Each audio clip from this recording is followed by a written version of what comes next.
On the 4th of July, while the grill was smoking and kids were laughing on my dock, the HOA president stormed into my yard and ordered everyone off the property, said the shoreline had moved and my entire lawn now belonged to the association. Guests froze mid-bite. The air went silent, and the only thing colder than her voice was the way my stomach dropped. But I looked her straight in the eye and told her, "This is my private land." Her smug smile froze in place, and right then I knew the battle had just begun. My name is Caleb Morgan. The lake isn't just where I live, it's where I belong. My grandfather built this place with his own hands, showed me how to walk the rocky shoreline, taught me that beautiful things always attract thieves. He was right. He left me the property, but more importantly, he left me the conviction that a man must know his lines on the map and in his life. I've studied water law for years. To me, boundaries aren't feelings or opinions, they're facts. They're deeds, plats monuments in the dirt. So when trouble came, it didn't come as a storm or a flood. It came dressed in a polo shirt, a clipboard in hand, with the name Karen Lawson. Karen didn't greet me that day. She announced herself like the air belonged to her. "We need to talk about your boundary," she said. I told her plainly, "There's nothing to talk about, the line has been the same for 80 years. But she rattled off some nonsense about erosion and high water marks moving inland. She gestured across my lawn, my dock, my picnic table, claiming it all was now community property.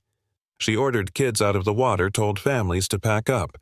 I could see fear flicker across my guests' faces. My friend Nate, an ex-Marine, set down the tongs like he was ready to step in. I kept my voice steady. "Karen, step back. This is my private land." Her smile tightened, but she wasn't used to resistance. She threatened citations, claimed she had experts. Then she walked off clipboard like a weapon, promising this wasn't the end. And she was right. The next morning I walked the trail like I always do. A ritual coffee in hand, the lake greeting me with quiet ripples. But that day, something was wrong. I saw them, first roofing nails scattered across the path points up, waiting for a barefoot child or a dog's paw. My stomach turned cold. This wasn't a warning. This was an attack.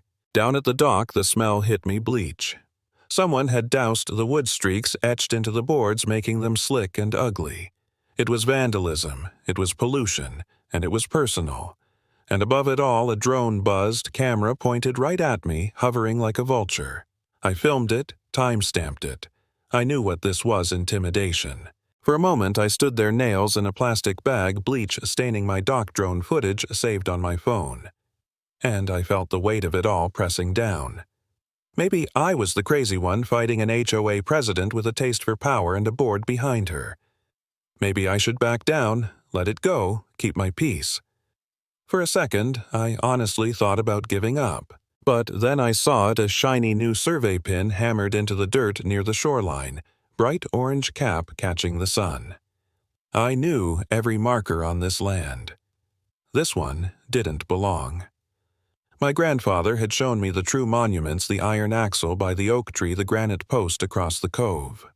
This thing was fake, planted in the night to rewrite history, and suddenly, my doubt burned away.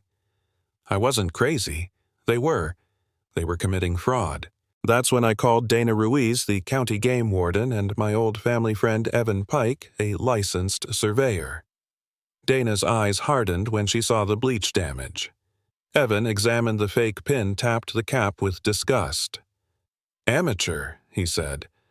"No license number, no company stamp. This is junk on a stick. Fraud, plain and simple." I knew then I had the proof to fight back. We set a plan. A stakeout. Nate would handle security, Evan would monitor the cameras, and I would wait. If they wanted to steal my land, they'd have to come back to finish the job, and when they did, we'd be ready. Night fell. The air was thick, every sound magnified. Nate and I crouched in the bushes near the fake pin, motionless. Hours dragged by until Evan's whisper crackled through the radio movement. Through my night vision, I saw him rob. Hale, the HOA's handyman, creeping through the trees with a bag of flashlight and a hammer.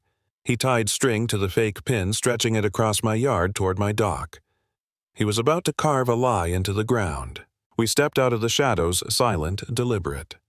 "That's far enough, Rob," I said. He spun around, panicked. Karen said, quick in, quick out, just string and paint. His hand tightened on the hammer. For a heartbeat, I thought he'd bolt. Instead, he swung wide and desperate.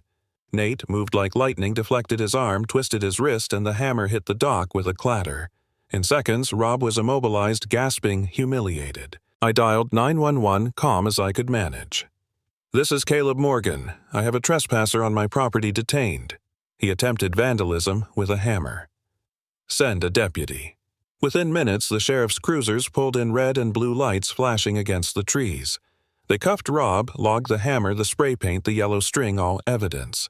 Donna arrived, too, shaking her head. All this just to steal a few feet of land. But we weren't done. To expose Karen, we needed to show everyone the truth. So, 2 days later, at the HOA board meeting, I set up a projector in front of 30 neighbors. Karen sat at the head of the table, smug until the first images went up, nails scattered on my trail bleach, stains on my dock, the fraudulent survey pin. Gasps rippled through the crowd. Karen tried to wave it off. "These are baseless accusations. The HOA was simply clarifying boundaries. I cut her off. Then explain this." I played the video. The green glow of night vision filled the screen. Rob sneaking in, tying string, swinging the hammer. Gasps turned to anger. A man stood up in the back.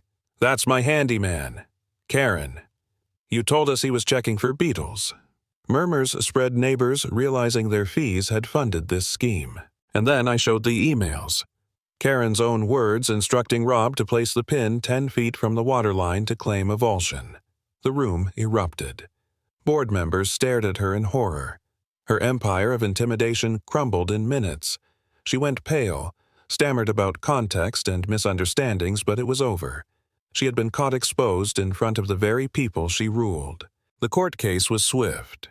Evans' certified survey, the sheriff's chain of evidence, the emails, the video, it was overwhelming.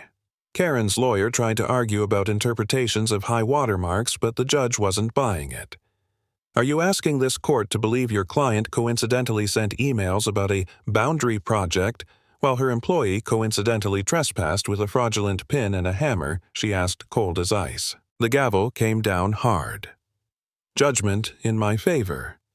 The true boundary declared damages awarded, and the matter referred to the district attorney for criminal prosecution. Karen Lawson was stripped of her title, disgraced before her neighbors facing fraud charges. Rob, too. That's where the story ends. Not with fireworks or celebration, but with the image of Karen standing in court, pale and silent as the weight of her own lies collapsed on top of her. And here's the lesson I carry when a bully comes for what's yours: don't meet them with rage, meet them with proof.